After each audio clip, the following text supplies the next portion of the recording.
الحمد لله على إحسانه والشكر له على توفيقه وامتنانه وأشهد أن لا إله إلا الله وحده لا شريك له تعظيما لشأنه وأشهد أن محمدا عبده ورسوله الداعي إلى رضوانه صلى الله عليه وعلى آله وأصحابه أجمعين. Quand vos téléphones font l'adhan, éteignez-les, barakallahu fikum. Dans une mosquée, il n'y a qu'une personne qui fait l'adhan, il n'y a pas des dizaines de téléphones qui font l'adhan. L'appel à la prière dans un téléphone, c'est une information d'ordre électronique, ni plus ni moins. Il n'y a aucun mal à l'arrêter, absolument aucun. Pourquoi? Quand vous venez à la mosquée, vous pensez automatiquement que si votre téléphone fait l'adhan, vous n'avez pas le droit de l'éteindre. C'est faux. Vous devez l'éteindre, vous gênez les gens. Alors quand votre téléphone est à faire l'appel à la prière, éteignez-le. Et je ne pense pas que vous ayez le même réflexe quand vous êtes au travail, ou à l'école, ou au cinéma, ou n'importe où ailleurs. Vous l'éteignez directement. Alors faites pareil à la mosquée, barakallahu fikum.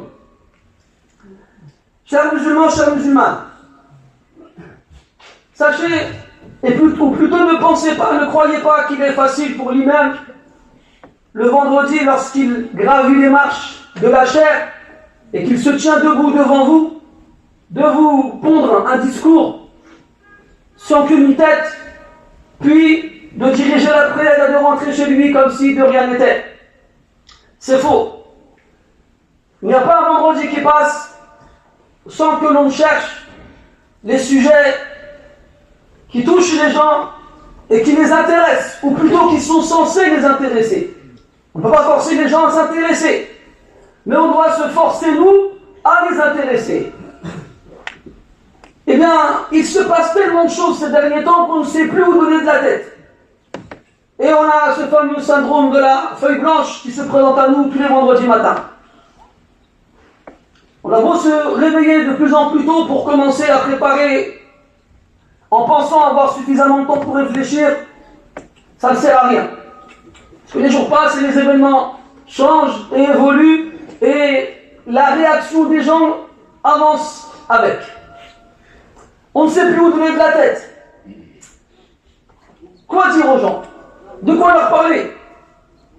Leur dire et leur répéter tout le temps, le vendredi, vous n'avez pas le droit de parler pendant le prêche, vous n'avez pas le droit de boire de l'eau, vous n'avez pas le droit de vous passer le salam, de vous serrer la main, comme j'en vois tout le temps, tous les vendredis.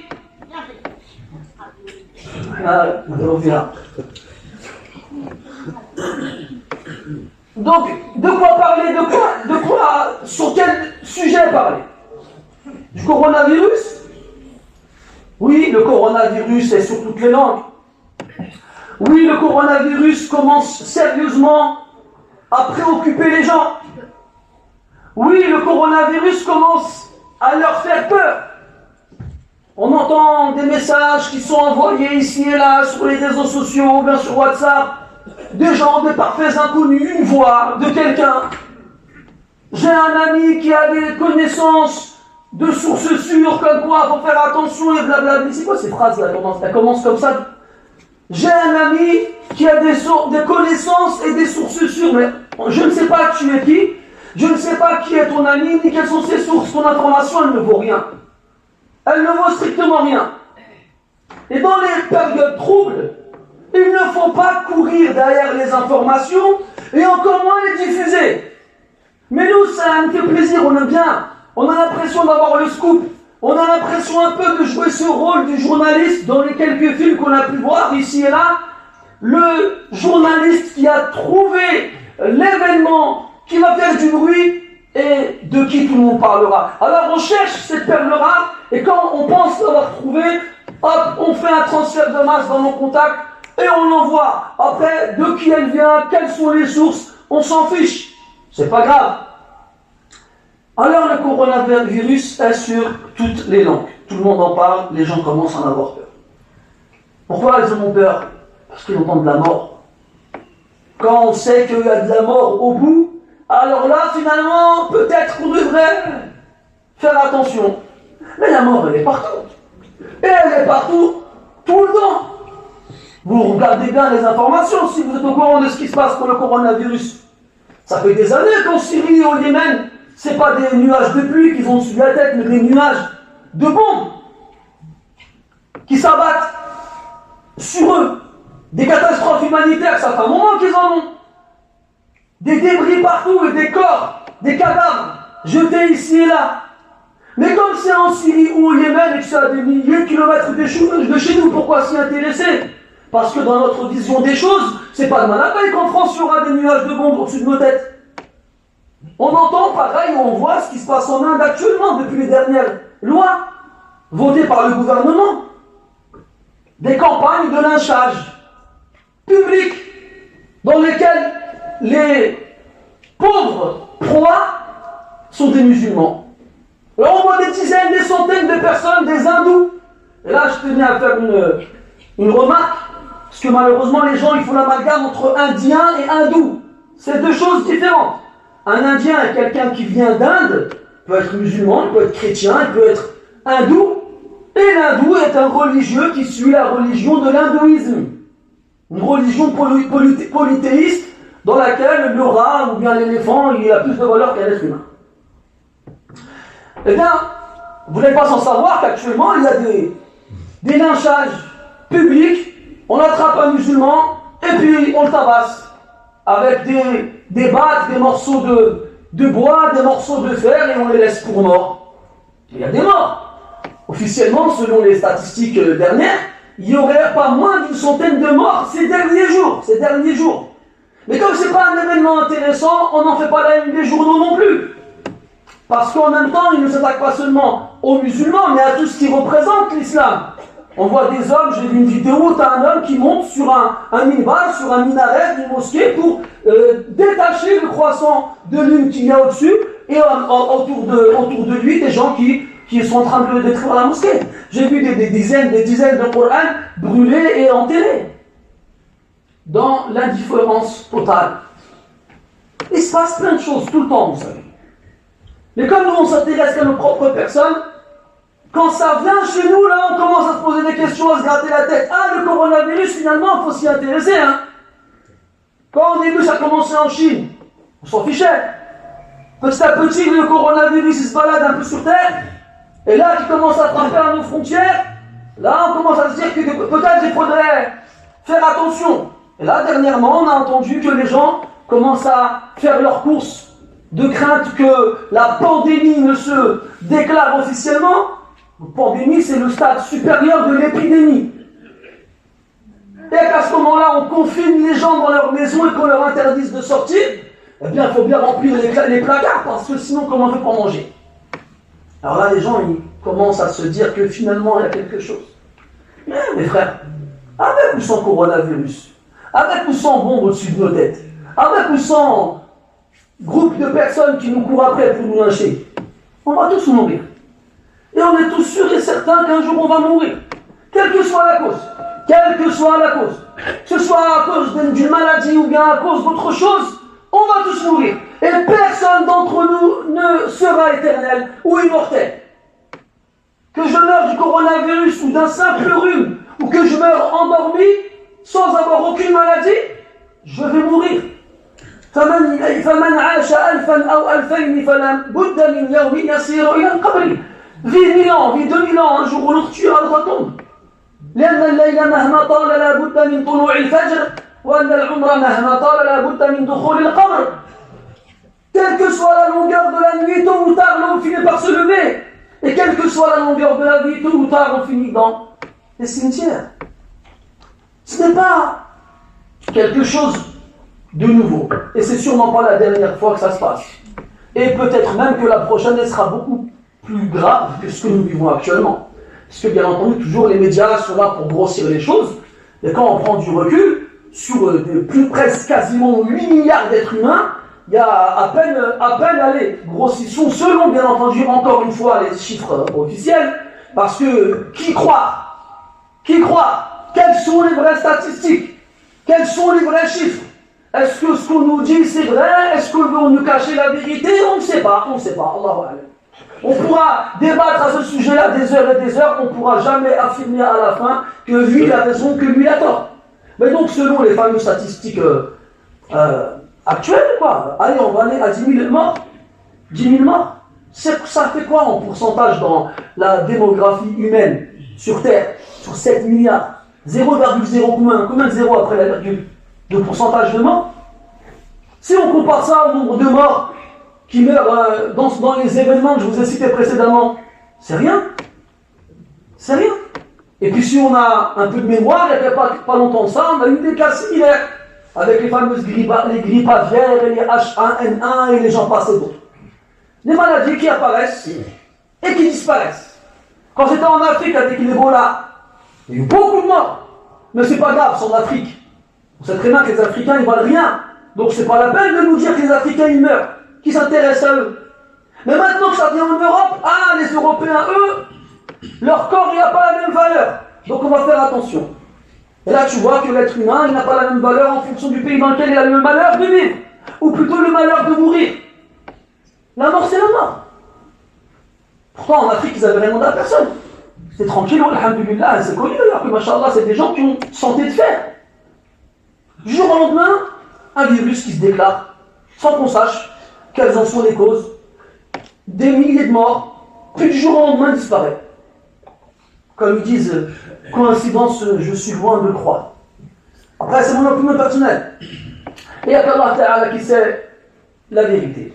Mais sachez que nous, en tant que croyants, on doit prendre les événements qui se passent autour de nous avec notre foi, avant de les analyser avec notre réflexion et notre perception des choses.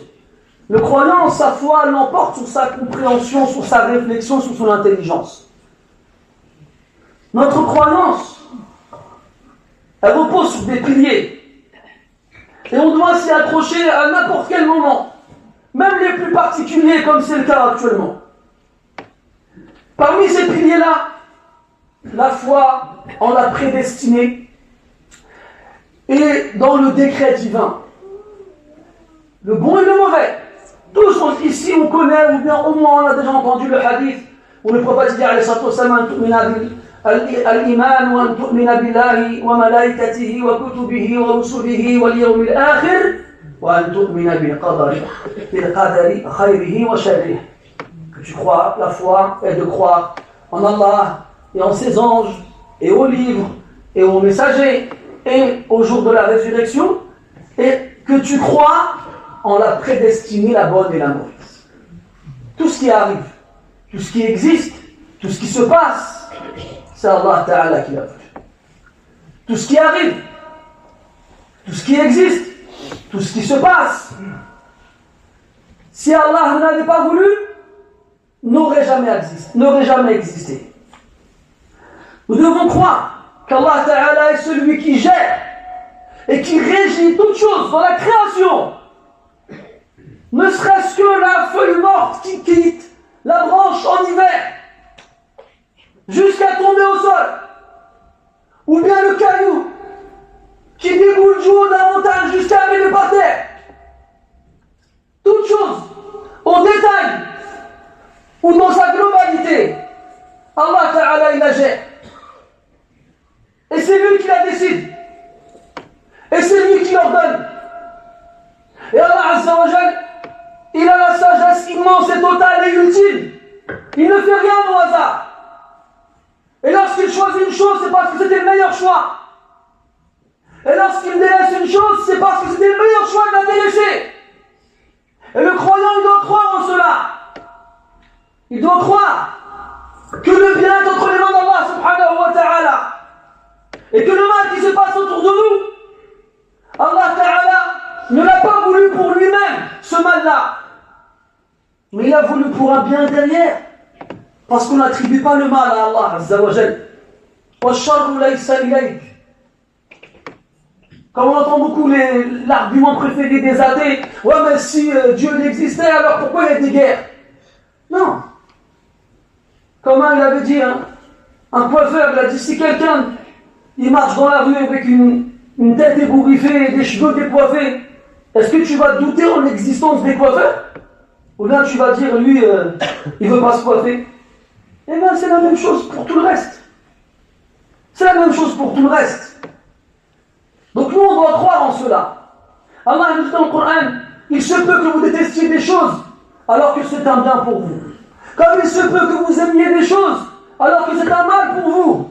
Et Allah il sait, et vous ne savez pas. Wallahu ya'lam, wa antum la ta'lamoun.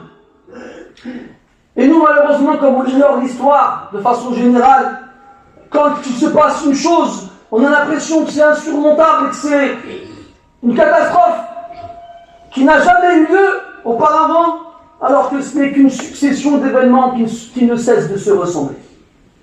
Un grand imam de notre communauté qui s'appelle Al-Hafidh Ibn Kathir, rahmatullahi alayhi, il a écrit un livre d'histoire qui s'appelle Al-Bidaya wa Al-Nihaya, le commencement et la fin, qui en fonction des maisons d'édition fait à peu près au moins une dizaine de volumes. Dans cet ouvrage-là, dans cette encyclopédie historique, alors il relate les événements, beaucoup d'événements qui ont eu lieu dans les principales contrées musulmanes sur une période d'à peu près 8 siècles. J'ai recherché dans ce livre-là les différents cas d'épidémies. Pas des épidémies où il y a eu 4-5 morts. Non, des vraies épidémies où il y a eu des milliers de morts. J'en ai trouvé 17. 17 sur une période de 5 siècles. Je n'ai pas tout vous les lire, juste vous donner quelques exemples, parce que ce qui est intéressant dedans, en dehors du côté historique, je ne vais pas vous dire les dates ni les lieux, mais j'aimerais juste vous lire quelques adjectifs qu'Ibn Kathir a choisi pour décrire ces situations-là. Donc parmi ces situations-là, il a parlé d'une épidémie qui a eu lieu, dans laquelle il restait tellement plus personne qu'il y avait personne pour enterrer les morts. Alors on laissait les morts allongés délaissés, abandonnés sur les routes, nus, sans que personne ne puisse s'approcher d'eux, vu que leur corps était en putréfaction. Et dans un autre endroit, il nous parle d'une grande épidémie qui a touché la ville de Bagdad, où en un seul jour, il y a 18 000 personnes qui sont mortes. Que sur la ville de Bagdad, en un seul jour. Puis il dit qu'à la fin de cette épidémie-là, on a recensé, à l'époque, avec les moyens de l'époque, pas moins de 1 550 000 morts. 1 550 000 morts. Lorsque les gens passaient dans ces villes, ils n'y trouvaient plus personne. Les marchés étaient vides. Les rues étaient désertes. Et les portes étaient toutes condamnées. Dans un autre endroit, on parle d'une épidémie qui a eu lieu en Égypte, où il nous dit que tous les jours, il y avait 1000 janazas apportés à la mosquée. 1000 corps qu'on apportait à la mosquée pour prier sur eux. Dans un autre endroit, il nous dit, en l'an 597, il y a eu une énorme épidémie dans une région de l'Arabie actuelle, entre le Hijaz et le Yémen, dans le sud. Et dans cette région-là, il y avait une vingtaine de villes. Sur les 20, 18 ont été totalement décimées. Et il n'y restait plus personne. Tout le monde a été tué. Les biens et les troupeaux de ces gens-là étaient livrés à eux-mêmes sans personne pour les surveiller. Personne ne pouvait continuer à vivre dans ces endroits-là s'il y avait des survivants, ni rentrer dans ces villes. Et si quelqu'un s'y approchait, il mourrait immédiatement sur les 20 villes. Et les deux qui restaient, subhanallah, il ne leur est rien arrivé. Pas un seul d'entre eux est mort. Ils ne savaient même pas ce qui se passait autour d'eux. Et on n'a perdu aucune personne dans les 2 villes restantes. Et d'autres témoignages d'Ibn Kathir dans ce livre-là, rahmatullahi alayhi, qui sont très intéressants et qui sont très nombreux et qui méritent notre attention. Et il a été dit auparavant, اقرأوا التاريخ إذ فيه العبر, lisez l'histoire, car dedans on y trouve les morales. ضل قوم ليس يدرون ما الخبر, des gens qui ne connaissent pas les informations sont voués à la perdition. Pour en finir, que faire? Céder à la panique? Courir dans le magasin le plus proche et remplir les caddies? On ne sait jamais. Je ne suis pas en train de vous dire qu'on n'a pas à faire les causes. Ne comprenez pas mal ce que je veux vous dire. Mais il y a des priorités en tant que croyant. Et avant d'agir, ou bien avant même de parler, il faut s'en remettre à son Seigneur, subhanahu wa ta'ala. Allah dit dans le Coran, قُلْ لَنْ يُصِيبَنَا إِلَّا مَا كَتَبَ اللَّهُ لَنَا. Allah il ordonne au prophète de dire aux croyants, il ne nous arrivera que ce qu'Allah Ta'ala a écrit pour nous. وهنا نكتة لطيفة جميلة. Et là il y a une nuance subtile et belle. لن يصيبنا الإصابة في الغالب تكون في الشر. Il a dit لن يصيبنا, il ne nous arrivera. Et ce verbe-là, on l'emploie généralement dans les mauvaises choses. Donc, il aurait été classique de dire إلا ما كتب الله علينا, sauf ce qu'Allah a écrit contre nous. Mais il n'a pas dit contre nous, il a dit pour nous. إلا ما كتب الله لنا. Pourquoi pour nous et pas contre nous, alors qu'il a dit يصيبنا qui veut dire le mal, les catastrophes, les épreuves? C'est parce que le croyant, de par sa foi, de par la confiance qu'il a envers son Seigneur, il ne voit ce qui lui arrive de la part de son Seigneur comme étant un bien. Comme dans le hadith de Suhayb radiyallahu anhu fi sahih Muslim. Prophète sallallahu alayhi wa sallam, l'affaire du croyant est certes étonnante. Il y a de quoi s'étonner face à l'affaire du croyant. Car tout ce qui lui arrive est pour lui un bien, mais cela n'est que pour le croyant. Il n'y a que celui dont la foi est complète, celui dont la foi occupe sa poitrine complètement, qui voit tout ce qui lui arrive comme étant un bien pour lui. Mais cela n'est que pour le croyant. Pourquoi? Lorsqu'il lui arrive un bien, il fait preuve alors de reconnaissance et c'est pour lui un bien supplémentaire. Et s'il lui arrive un mal, il fait preuve alors d'endurance et c'est encore une fois pour lui un bien supplémentaire. Quoi qu'il lui arrive, il voit en cela un bien parce qu'il sait que ça vient d'Allah Azza wa Jal. Donc forcément, il l'accepte et il patiente. Il l'accepte et il supporte. Il l'accepte et il l'endure. C'est comme ça que le croyant véridique est censé réagir. Mais, à votre avis, comment nous on va réagir? Quand demain, ça y est, l'information sera officielle et qu'elle tournera sur les chaînes d'information, la quarantaine est déclarée à niveau national, vous êtes priés de rester confinés dans vos demeures, des patrouilles de police patrouilleront dans les rues et imposeront un couvre-feu, et j'en passe et d'autres, Et là, on va voir les gens paniquer, on va voir les gens courir dans les magasins, les gens se battre pour une brique de lait, la dernière qui reste dans le rayon.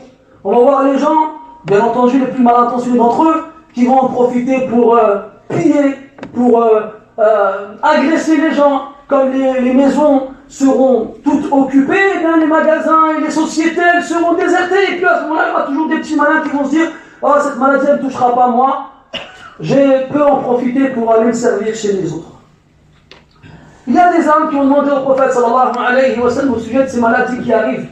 Qu'est-ce qu'on a dedans de ces maladies? Quand tu as répondu, c'est des kafarat, des expiations. Ce sont des moyens d'effacer vos péchés. Ainsi, vous arrivez devant Allah Azza wa Jal et vous avez le dos allégé de vos péchés et de vos fardeaux. Gardez en tête que c'est Allah qui crée et que c'est Allah qui choisit. Gardez en tête que ce qui se passe autour de nous, ce sont des morales, des leçons qui nous sont données afin que nous retrouvions une clairvoyance, afin que nous éprouvions de la part envers notre Seigneur regret et repentance, parce qu'il n'y a pas de punition sans qu'il n'y ait avant elle d'erreur et de péché. Allah dit dans le Coran أفلا يرون أنهم يفتنون في كل عام مرة أو مرتين ثم لا يتوبون ولا هم يذكرون. Ne voit-il pas qu'ils sont éprouvés chaque année une fois ou deux, puis avec cela, ni ils ne se repentent, ni ils ne réfléchissent. Est-ce que vous pensez que nous, les musulmans, allons être un bon exemple dans ce pays, par exemple, dans ce qui risque de se passer? Est-ce que les gens, en voyant les musulmans réagir, ils vont se dire « Ah, ces gens-là, ça se voit qu'ils croient en l'au-delà. Ça se voit qu'ils croient en un Dieu, dans lequel ils espèrent et dans lequel ils craignent. Ça se voit qu'eux, ils ont la foi. Ou bien est-ce qu'ils vont dire encore des sauvages qui détruisent nos magasins et qui ne nous laissent rien? On l'a vu, chaque 1er janvier, quand il y a les liquidations des chocolats. On voit les musulmans comment ils font les boîtes de chocolat. Ou bien quand il y a des promotions dans le Nutella ou dans les couches. C'est pas la peine d'aller loin, allez sur Internet, vous verrez vous-même ces vidéos. On les voit pendant le ramadan, les musulmans dans les magasins, comment ils passent leur temps à remplir leur caddie pour pouvoir bien manger le soir après une longue journée de jeûne ou ne pas manger. Comme si le jeûne avait été légiféré que pour faire souffrir les gens par la faim et la soif. Au point où les gens ils se disent quoi? Les non-musulmans, on entend beaucoup dire « Ah, le ramadan c'est bien, on mange bien ». C'est devenu ça. C'est devenu ça. Grâce à qui? Grâce à nous. C'est tout ce qu'ils voient de nous. Comment vous voulez-vous que les gens rentrent dans l'islam en voyant des gens pareils? Comment vous voulez-vous être un exemple? On donne envie aux gens de fuir l'islam, pas d'en rentrer. À cause de ces comportements-là, qui n'ont aucune foi à l'origine. Quand est-ce que nos comportements correspondront à nos foi? Quand est-ce que notre foi ne sera plus seulement une parole dans nos bouches, mais qu'elle deviendra une réalité dans notre vie?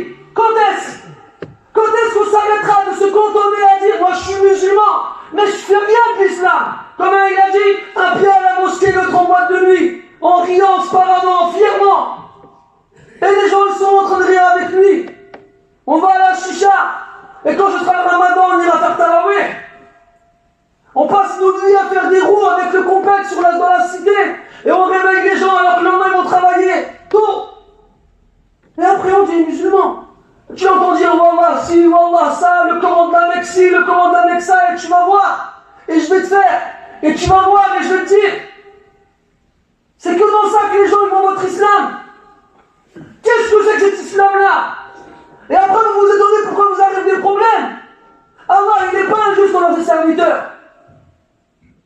Et le pire c'est que les gens aujourd'hui se permettent de dire des choses. Auparavant les gens ils n'osaient même pas en parler. Il y a des compagnons du prophète sallallahu alayhi wa sallam. Et à Rasulallah, des fois on pense des choses dans notre poitrine. On a honte de ce qu'on pense et jamais on voudrait le dire. On préfère tomber du ciel jusqu'au sol plutôt que quelqu'un sache à quoi des fois on pense. C'est ça la vraie foi. Quand tu es gêné par ce que tu as dans ta poitrine, quand tu es gêné par ces pensées qui te traversent l'esprit et que tu ne contrôles pas, parce qu'elles ne viennent pas de toi. Et c'est ce que Shaitan y fait. Il sonde ton corps, il sonde ton cœur, à l'affût de la moindre brèche, de la moindre ouverture. Alors il s'infiltre, puis il te suggère, il te susurre ses pensées. T'as vu? T'as rien fait? Et là, coronavirus, ça trouve tu vas mourir. T'as vu si vraiment Allah il était juste, ça ne serait pas arrivé. Avant les gens ils pensaient des choses comme ça, mais ils avaient honte, ils le gardaient pour eux. Aujourd'hui ils le disent fièrement. Il est là en train de te dire sur internet, oh t'as vu moi je suis musulman, mais c'est pas normal, comment ça se fait? Mais t'es pas musulman parlant comme ça, qu'est-ce que tu racontes toi? T'es musulman où? Dans quoi? Dans quoi t'es musulman? Tu t'appelles Mouloud, tu t'appelles Kader, t'es pas musulman, arrête n'importe quoi. Être musulman ce n'est pas seulement une parole, ce n'est pas seulement une formule magique que l'on cantonne comme on le veut. Est-ce qu'il suffit de prétendre pour être? Si je vous dis moi je suis un aigle, est-ce que je suis un aigle? Si je vous dis je suis un tigre, est-ce que je suis un tigre? Je suis pas un tigre, je suis pas un aigle, je suis un vulgaire être humain. Qu'on arrête de se cacher derrière des mots. ليس الإيمان بالتمني ولا بالتحلي ولكن ما وقر في القلب وصدقته الجوارح.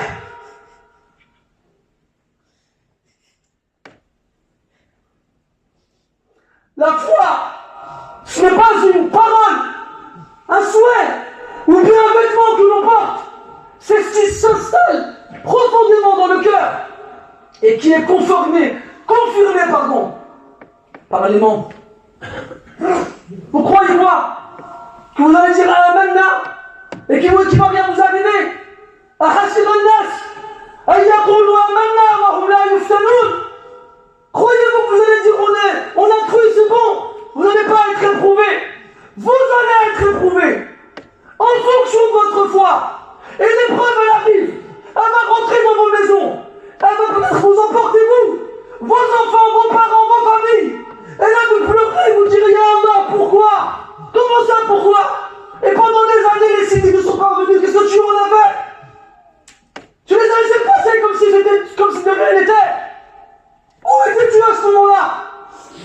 sais, c'est pour les autres, c'est pas pour moi. Quand ça viendra, on y réfléchira.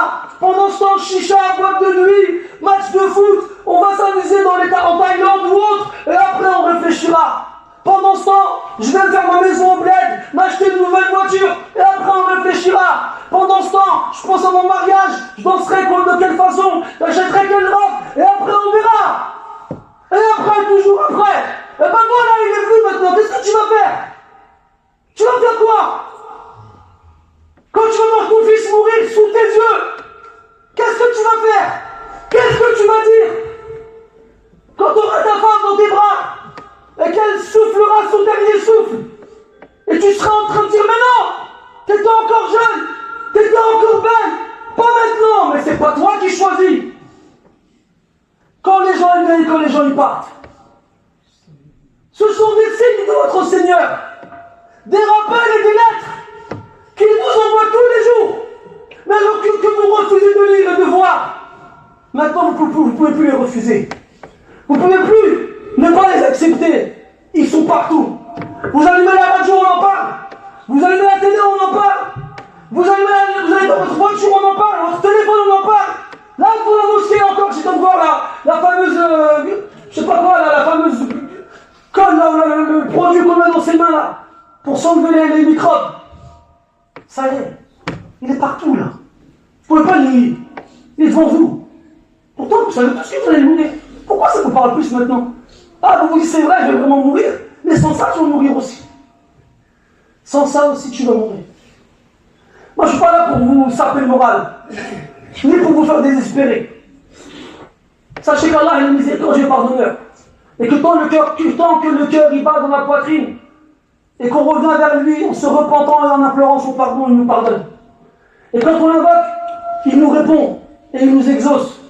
فنسأل الله تبارك وتعالى بأسمائه الحسنى وصفاته العلى أن يرفع عنا الوباء والغلاء، ونسأله عز وجل أن يصرف عنا سوء الفتن ما ظهر منها وما بطن.